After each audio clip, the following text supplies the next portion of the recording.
제가 성취지층 모형이라는 말도 썼고 프레임워크이라는 말도 썼습니다. 영어로는 프레임워크를 안 썼는데 그냥 APM이라고만 썼습니다. 이것은 왜 모형이면서 동시에 요거 자체는 요 그림, 요 스키마, 요 자체는 모형입니다. 그러니까 확장된 이론들이죠.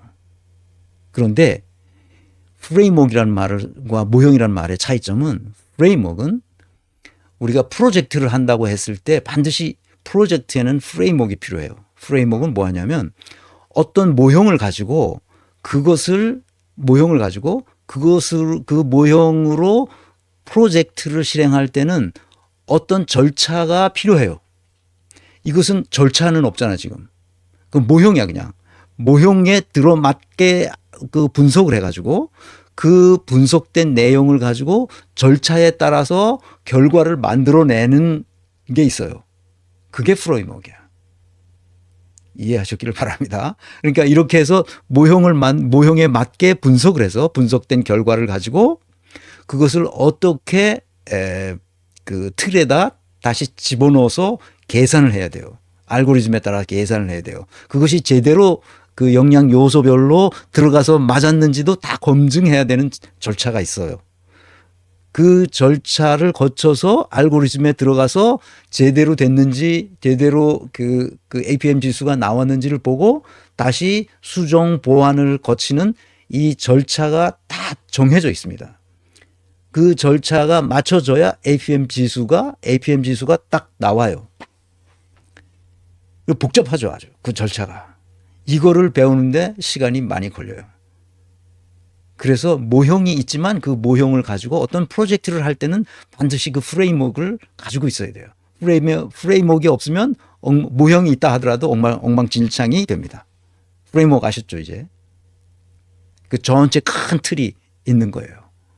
그러니까 그 사람이 얼마나 정직 성실하냐, 그 사람이 얼마나 학습 능력이 있냐, 그 사람이 얼마나 개념적 사고력을 발휘하느냐, 그 사람이 얼마나 성취지향성을 높으냐 낮으냐, 그 사람이 얼마나 미래지향성이 있느냐, 얼마나 먼 미래를 내다보고 지금 준비하느냐, 그리고 그 사람이 얼마나 대인 영향력을 발휘하느냐, 이런 것을 하나씩 다 따져요. 뭐 창의성이나 영재성이나 분석적 사고력도 다 필요합니다. 분석적 사고는 워낙 기초적인 것이라 여기서 중요시하지 않고 창의성을 발휘하는 사람들의 경우에 아주 독특한 창의성을 발휘하기 때문에 그것도 여기도 넣지 않았습니다. 영재성도 타고나는 것이기 때문에 넣지 않았어요. 일반인들이 하는 것은 요 9개 중에 6개. 이 6개가 굉장히 중요하죠. 이것을 각각 분해해서 이 사람들이 학습 능력은 요 수준이고 미래지향성은 요 수준이고 성취지향성은 이 수준이다 하는 것을 다 발라내서 그래서 그거를 가지고 이제 물론 검증하는 과정도 또 있습니다. 그게 진짜 그러냐 검증한 과정을 거쳐서 이제 알고리즘에 넣어서 나오는 값을 이게 합당한지 이게 타당한지 이게 신뢰할 수 있는지를 다 같이 검증하는 게 있습니다. 그 컨설턴트들이 모여서 검증하죠. 그러니까 우리나라는 이걸 할 수 있는 사람이 나밖에 없기 때문에 내 혼자 하니까 아무래도 그렇죠. 이제 제자가 길러지면 제자들도 다 이 코스를 다 배웠으니까 그거를 같이 합의에 의해서 이제 여론조사 하면 약간의 보완이 있잖아요. 그러니까 그것도 이제 보완을 해서 최종 합의에 의해서 의사결정이 일어나죠. 그러니까 APM 지수가 나오게 된다는 말입니다. 그래서 이런 사람들이 있을 때 이 모형을 가지고 다 하는 거예요. 모형의 기본이죠. 그리고 그 모형에서 나온 값을 어떤 식으로 하느냐는 게 프레임워크예요. 이게 프레임워크는 아직 가르쳐 준 적이 없어요. 그거는 워크숍이나 세미나에 와야 이제 배울 수가 있게 되는 거죠. 그랬을 때 우리는 리더십을 발휘하는 거예요. 내가 이재명의 그 연설을 한 30분이 안 됐나? 그 정도인데 그거를 내가 다 들었고 그 이재명의 리더십은 바로 이런 데서 나온 거예요. 이런 데서. 정직, 성실성, 학습 능력, 개념적 사고, 미래지향성. 성취 지향성, 대인 영향력 이런 데서 나온 거예요. 이런 게 없으면 그런 연설을 할 수가 없어요. 조국이 연설하는 거하고는 완전히 그야말로 하늘과 땅 차이죠.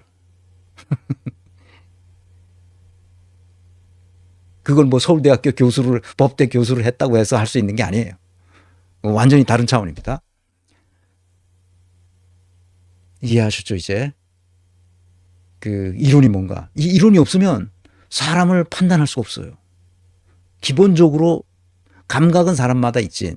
나는 어떤 사람을 좋아한다, 싫어한다, 그렇죠. 이런 이론 없이 떠드는 것은 그거는 그때 자기 즉흥적으로 떠드는 거예요. 유튜브들이 얘기하는 거 누구는 어떻고 누구 이 즉흥적으로 집 걸리는 대로 떠드는 겁니다. 인간이란 무엇인가? 내가 항상 정의하잖아요. 인간이란 뭐냐고 내가 말하잖아. 그래서 인간은 지난번에 얘기했듯이 영혼의 능력을 마음껏 발휘하려는 실존적 존재다. 이렇게 정의합니다. 영혼이 뭐냐? 자기 자신에 대한 반성적 성찰과 인간이 초기값으로 가지고 태어난 진선미 성을 분별할 수 있는 능력이다. 분별하여 종합 판단할 수 있는 능력이다. 이 얘기를 했습니다. 그 영혼이란 말을 오늘 우리가 쓰는 말은 종교적 의미로 쓰는 게 아니라 그냥 그 사람이 살아있는 사람으로서, 생명이 있는 사람으로서 그가 가지고 있는 본질, 그것이 없으면 사람이 아닌 거예요. 바로 그것이 영혼이란 뜻이에요. 인간에게 영혼이 있다는 말은 그런 뜻입니다. 제가 이전에 냈던 2013년에 냈던 그 인간의 이름으로 다시 쓰는 경영학에서 그 얘기를 쭉 했어요. 영혼이란 무엇이다. 그 영혼이란 말은 지난 시간에 얘기했듯이 푸지케라는 뜻이에요. 푸지케라는 고대 그리스인들이 썼던 푸지케. 그래서 오늘날 그 심리학을 사이콜로지 또는 독일어는 psychology 이렇게 발음하기가 쉽지 않은데 P-S-Y-C-H-E 푸지케라고 발음하는 것을 그대로 독일어에서는 받아들여서 그걸 psychology 이렇게 말합니다. 그러니까 영혼이 있다는 뜻이에요. 그러니까 생명의 본질을 가지고 있다는 뜻이에요. 그 본질이 뭐냐? 자기 자신을 반성할 줄 알고 진선미를 분별하여 종합 판단할 수 있는 능력이 있다는 뜻이에요. 그런 능력을 마음껏 발휘하려는 실존적인 존재라는 거예요. 실존적 존재라는, 다시 말하면 이 세계에 대해서 뭐라고? 의미와 가치와 목적을 부여하는 존재라는 거예요. 그러므로 실제로 존재하는 존재는 이 우주에 인간밖에 없는 거죠. 이랬을 때 우리는 그것을 생명이 있다고 말한단 말이야. 인간이 여기라는 것은, 그러니까 인간을 개념화한 거예요.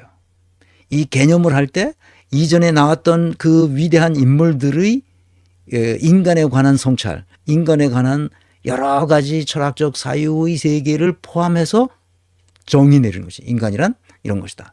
이것을 인간을 개념화한다고 해요. 이 개념을 가지고 우리는 인사조직론이라는 이론을 발전시켜가는 거예요.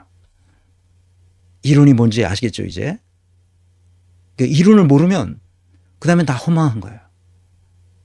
다 이랬다 저랬다, 여기 가서는 이 말하고 저기 가서는 저 말하고 저기 가서는 저 말하고 그러는 거예요. 그래서 말을 하는 걸 잘 들어보면 그 사람이 일관성 있는 진리의 길 위에 서 있는지를 알 수 있어요. 그래서 오늘 영광에서 그 지원 유세를 한 이재명의 유세를 잘 들어보기 바라요.